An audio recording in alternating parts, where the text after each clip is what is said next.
예, 반갑습니다. 예, 안녕하십니까. 저는 비글 부부라는 이름으로 온 가족이 함께 인플루언서 활동을 하고 있는 하준 파파라고 합니다.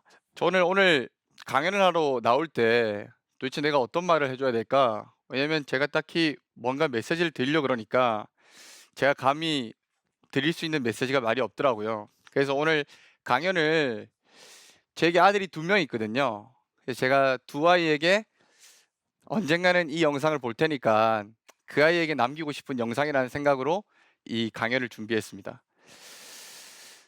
먼저는 첫째 하준이라고 있는데요. 4살이에요. 지금 유치원에 있는데 저희 아내가 독특하게 걸어요. 저희 아내는 걸을 때 온몸에 힘을 빼고 걷거든요. 다리는 벌리고. 영상을 한번 보여드릴게요. 우리 하준이한테 야 엄마가 어떻게 걷느냐라고 물어봤더니 이렇게 걷더라고요. 오케이. 엄마 왜 이렇게 걸어? 오케이. 엄마가 어떻게 건지 따라해 보라니까 다리를 벌리고 온몸에 힘을 빼고 걷더라고요. 이렇게 걸으니까 저희 장모님이 좀 화가 나셨던 것 같아요. 그래서 저희 아내한테 "야, 너 좀 이쁘게 걸어라. 너 도대체 왜 그렇게 걷냐. 좀 단정하고 좀 이쁘게 걸으면 어디가 덧나냐." 그다음에 뻔한 엄마의 잔소리 이어갔습니다. 골반이 안 좋고 척추에 안 좋고 나중에는 골반이 틀어지고 아내가 듣기 싫으니까 "아 그만 좀 해. 됐어." 이렇게 이야기했습니다. 그리고 두 분이 걸어가셨어요. 식사를 하러 가는 길이었는데 고모님이 뒤로 나오시더라고요, 고모님이. 그래 우리 고모님이 뒤로 나오시더니 걸어가는 두 사람 보고 경남 안동 분이시거든요. 이렇게 얘기하시더라고요. "아이고 어쩜 그렇게 두 분이 걸어가는 게 똑같아요." 자세가 너무 이쁘지 않다고 잔소리했는데 장모님도 그렇게 걷고 계시더라고요. 그게 부모 같아요. 우리 하준이가 너무 이뻐요. 너무너무 이뻐 가지고 유치원 갔다 오면 저는 항상 하준이가 가장 좋아하는 아이스크림을 줘요. 하준이가 어느 날 아이스크림 한 입 베어 먹더니 이렇게 얘기하더라고요. "시원하다." 걔 4 살이에요. 제가 시원한 걸 먹으면 그렇게 이야기하거든요. 제가 인플루언서로 활동하면서 가장 많이 했던 고민이 '누가 가장 좋은 인플루언서인가.'였습니다. '선한 영향을 끼치는 건가? 아닌 기부를 많이 하는 건가? 아닌 사람들에게 더 유명해지는 게 좋은 인플루언서인가?' 아직 정확한 대답을 사실 찾지 못했어요. 근데 한 가지 확실한 건 있습니다. 모든 부모는 모두 훌륭한 인플루언서입니다. 왜냐하면 자기와 똑같은 인생을 살아가는 자기의 모습을 닮은 걸음까지 똑같은 아이를 우리는 함께 키우고 살아가니까요. 저희 어머니는 되게 독특한 분이세요. 저희 어머니는 딱 보시면 알겠지만 저렇게 천진난만한 분이세요. 제가 가장 존경하는 분이 저희 어머니인데 제가 저희 어머니 하면 가장 먼저 떠오르는 게 있는데요. 화장실에서 급하게 나오시는 모습이에요. 그 화장실에 급하게 나오시는 게 뭐 급하게 볼일을 보시고 나오시는 게 아니라 저희 어머니는 한 시골에 있는 교회를 한평생 한 교회만 섬겼는데요. 작은 교회를 한 30 년을 섬기셨어요. 근데 어머니는 교회 예배당에 가실 때 항상 1 시간에서 2 시간 일찍 가세요. 그리고 한평생 화장실을 청소하세요. 화장실을 맨날 청소하면 저는 11시 반에 딱 맞춰서 예배당에 들어가거든요. 그럼 어머니가 머리는 흥걸어진 채로 화장 번진 상태로 옷 매무새가 흥거린 상태로 급하게 화장실에 나와서 예배당에 절 데리고 들어가세요. 어머니가 되게 독특하세요. 제가 어머니한테 "엄마 도대체 왜 그렇게 살아?"라고 물어봤더니 "누군가 하기 싫은 일인데 내가 하면 좋잖아."라고 이야기하시더라고요. 또 어머니는 공장에서 한평생 일을 하셨어요. 어머니 허리가 안 좋으신데도 가정 형편이 넉넉하지 않았어요, 저희가. 굉장히 귀하게 자란 것 같은데 저 그렇게 생겼는데 별로 그렇게 귀하게 자라지 않았어요. 저희 어머니는 공장에서 일하시고 오시면 쌈짓돈을 이렇게 돈을 조금씩 모으세요, 비상금을. 그 생활비를 다 내시고 없는 돈을 조금씩 모으셔서 명절이나 이렇게 이벤트가 다가오실 때 그 돈으로 아버지가 배달하실 때 쓰시는 봉고에다가 과일 상자를 사세요. 예 과일을 다 담으세요. 그다음에 정말 찾기 힘든 저희 가정보다 더 힘든 가정을 찾으셔서 그 과일을 계속 나눠 주세요. 그러면 저희 어머니가 가실 때 제가 함께 나가고 그다음에 아버지가 운전을 하세요. 요즘 그런 생각을 많이 했어요. '아 내가 미래가 됐을 때 우리 아준이가 어떤 삶을 살면 좋을까?' 요즘엔 굉장히 많은 경우에 우리는 아이들에게 "너 잘 사는 방법을 가르쳐 줘요. 너 이렇게 잘 살아야 돼. 너 성공해야 돼. 돈을 벌어야 돼. 좋은 학교를 가야 돼." 근데 제가 어머니한테 가장 감사한 게 하나 있는데요. 저희 어머니는 단 한 번도 제게 잘 사는 방법을 가르쳐 준 적이 없습니다. 저희 어머니는 제게 남을 잘 살게 하는 방법을 더 많이 가르쳐 주셨어요. 제가 작년에 지금 현재 컴패션에 20 명의 아이를 매번 후원하고 그다음에 작년에 3억 정도의 금액을 저희는 후원했습니다. 근데 이렇게 이야기하면 사람들이 굉장히 대단한 사람이라고 이야기해요. 근데 그게 가장 부담스러워요. 왜냐면 저는 너무 평범한 사람이거든요. 이렇게 멋진 척하지만 집에 들어가면 아내랑 3 일에 한 번은 꼭 다퉈요. 그리고 아침에 일어나면은 제가 늦잠 자면 아내가 제 엉덩이를 때리고 깨우거든요. 근데 어느 날 나는 특별할 게 없고 대단하지 않은데 '나는 왜 이렇게 후원을 하고 인생을 살아가고 있을까?'라는 질문을 스스로에게 한 적이 있어요. 근데 그 답을 저희 할아버지에게서 찾았어요. 저희 할머니는 병상에 누워 계시거든요. 누워 계신데 귀하고 눈만 살아 계세요. 그래서 제가 할머니 방으로 들어가면 할머니는 내가 돈을 혹시 가져갈까 봐 5만 원짜리가 모여 있는 지갑만 쳐다보고 계세요. 저희 어머니는 구두쇠예요, 구두쇠. 그래서 할아버지가 돈을 버시면 꼭 그걸 다 챙겨서 누구한테도 흘려보내고 싶지 않았어요. 근데 저희 할아버지는 어떻게 하냐면 공장에 일을 하시고 돈을 버시면 신발 양말 사이에다가 그다음에 호주머니 포켓에다가 그다음에 때로는 팬티 안에다가 돈을 넣으시고 혼자 힘들게 사는 세탁소 김씨네 그다음에 아내와 자식을 다 떠나보내고 혼자 슈퍼마켓을 하는 어떤 아저씨 그다음에 또 소녀 가장이 되어서 부모를 다 떠나보내고 어린 나이에 동생들을 데리고 키우는 누군가를 할아버지는 매번 도우러 다니셨어요. 저희 어머니가 왜 그렇게 한평생 청소를 하고 과일 상자를 나누고 있는지 굉장히 궁금했는데 그때 우리 할아버지 옆에는 저희 어린 엄마의 손을 잡고 있었어요.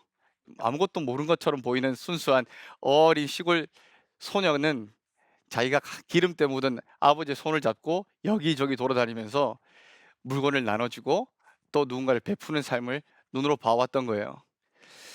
꼭 저희 아내가 저희 장모님의 걸음걸이가 똑같은 것처럼 우리 아들이 아이스크림을 먹고 시원하다라고 이야기하는 것처럼 저희 어머니는 아버지가 사셨던 그 길을 살아가는 거예요.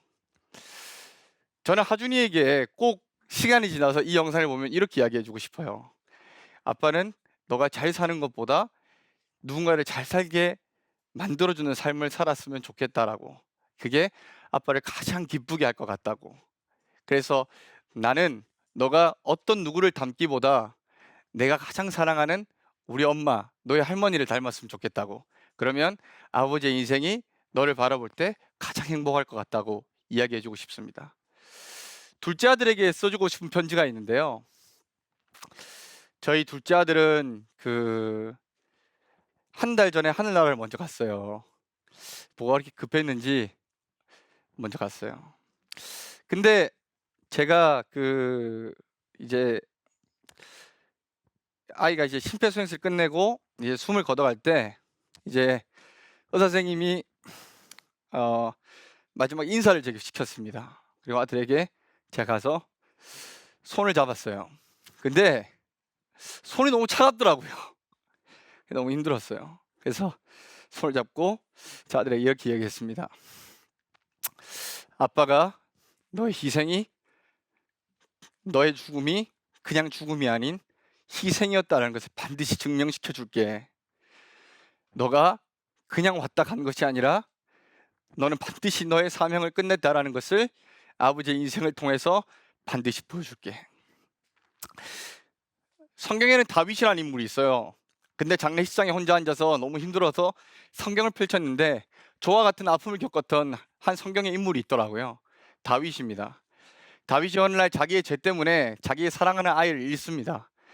하나님께서 선지자를 보내줘서 다윗에게 이렇게 이야기합니다. 너가 지은 죄 때문에 너 아이는 먼저 하늘나라 갈 거야. 다윗이 너무 슬퍼서 눈물로 기도합니다. 먹지도 않고 자지도 않고요. 어느 날 아이가 아프기 시작하고 7일 동안 아이가 아픈 이후에 하늘나라로 갑니다. 신하들이 걱정하는 거예요. 왜냐하면 왕이 그렇게 근심했는데 갑자기 하늘나라로 자식이 갔다라는 소식을 들으면 너무 절망해서 다시 일어나지 못할까 봐. 신하들이 웅성웅성거리는 소리를 듣자 다윗이 자리에서 번떡 일어납니다. 왜냐하면 자식이 하늘나라로 갔다는 걸 알았던 거예요. 그때 갑자기 옷을 갈아입고 몸에 기름을 바르고 몸을 씻고 몸에 기름을 바르고 의복을 갈아입습니다. 그리고 밥을 먹습니다. 신하들이 너무 의아해한 거예요. 당신은 자식이 죽기 전에는 그렇게 난리를 치더니 자식이 죽고 났는데 왕이시 어떻게 그렇게 아무렇지도 않은 것처럼 살 수 있습니까? 라고 하니까 다윗이 이렇게 대답합니다. 나는 그에게 가려니와 그는 내게로 돌아오지 아니하리라 하니라. 저는 옛날에 그냥 다윗이 그냥 강한 사람인 줄 알았어요. 다윗이 너무 강하고 다른 사람이랑 똑같지 않고 뭔가 특별하고 뭔가 비범한 사람인 줄 알았습니다. 근데 자식을 잃어보니까 비범하다고 해서 이겨낼 수 있는 고통은 아니더라고요. 다윗은 아마 평생을 사무치는 슬픔에 살았을 겁니다.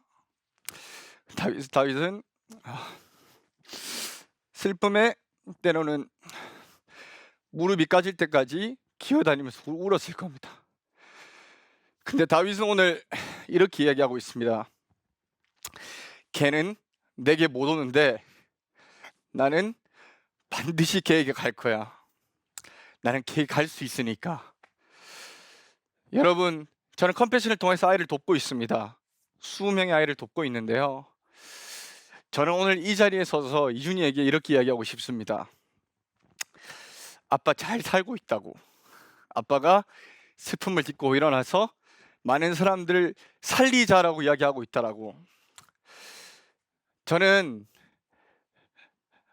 꼭 반드시 이준이를 만날 겁니다. 이 땅에서 잘 살아서요. 제가 제일 첫 번째로 후원했던 아이가 있어요. 이름이 뭐냐면 크리스티비라는 아이인데요. 아프리카 아이입니다. 저희 하준이 2017년 9월 20일 태어난 날이 똑같았어요. 근데 크리스티비가 어느 날 하늘나라로 먼저 갔습니다. 제 첫 번째 후원자가요. 그래서 저는 이번에 사실은 두 번째 아이를 잃은 건데요. 근데 그 아이를 제가 첫 번째로 잃고 나서 저는 그런 생각을 했어요. 내가 두 번째 아이를 잃고 나니까 그 슬픔이 너무 이해가 되는 거예요. 여러분, 우리가 인생을 살아가면서 우리의 지금의 인생을 돌아보잖아요. 여러분, 우리가 누리는 것이 너무 당연하다고 생각합니다. 저는 제가 할 수 있는 모든 것을 다 해보고 난 이후에 우리 아들을 하늘나라에 보냈는데요. 아프리카 저 먼 나라의 누군가는 자신의 무능함과 자신의 연약함과 자신의 가난함 때문에 자식이 죽어가는 모습을 지켜봐야만 하는 비극적인 부모들도 있습니다. 세상의 모든 사람들이 잘 살려고 발버둥 칩니다. 하지만 저는 조금은 잘 살려는 의미를 재정의했으면 좋겠습니다. 정말 잘 사는 건 내가 잘 사는 것이 아니라 누군가를 잘 살게 만들어주는 것이 정말 잘 사는 겁니다. 여러분, 절망 가운데 가니까 제 인생에 남는 게 딱 하나 있더라고요. 뭐냐면 사랑입니다. 내가 인생을 살면서 내가 사랑하는 아이를 얼마나 많이 사랑해줬고, 얼마나 많이 뽀뽀해줬고, 얼마나 많이 안아줬고, 얼마나 많이 사랑한다라고 고백해줬는지, 저는 그것이 제 가장 큰 위안이 되더라고요. 여러분, 진짜 가난한 게 뭘까요? 저는 진짜 가난한 것은 사랑하지 않는 것이 가난하다고 생각합니다.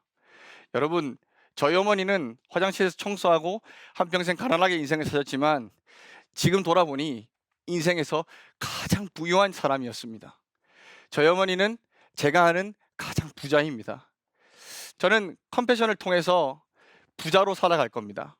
그리고 많은 세상이 보는 눈앞에서의 부자가 아니라 이준이와 하나님과 내가 사랑하는 어머니 앞에서 정말 진짜 부자로 인생을 살아갈 겁니다. 여러분, 컴패션을 통해서 한 아이를 돕는 일은 그 한 아이를 살리는 일이 아닙니다. 어려운 한 가정을 도왔던 저희 할아버지를 통해서 그 가정이 살았고, 그 가정을 통해서 그의 딸인 우리 어머니가 살았습니다. 어머니를 통해서 한 교회가 살았고, 그 주변에 힘든 누군가가 살았습니다. 여러분, 잘 살아라고 이야기하기보다 한 번 더 잘 사는 모습을 보여주는 것이 훨씬 더 강력한 힘입니다. 저는 내 자식 앞에서 잘 살 겁니다. 그리고 그를 위해서 발버둥 칠 겁니다. 컴패션을 통해서 누군가를 돕는 일, 아프리카와 동남아 저 먼 나라의 한 아이를 살리는 일이 아닙니다. 그 아이를 살리고, 그리고 내가 살아나고 내 아이가 살아나는 기적과 같은 일입니다.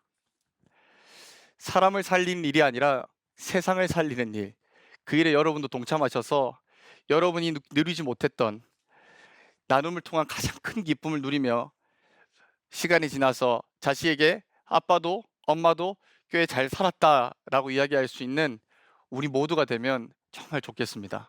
감사합니다. 예.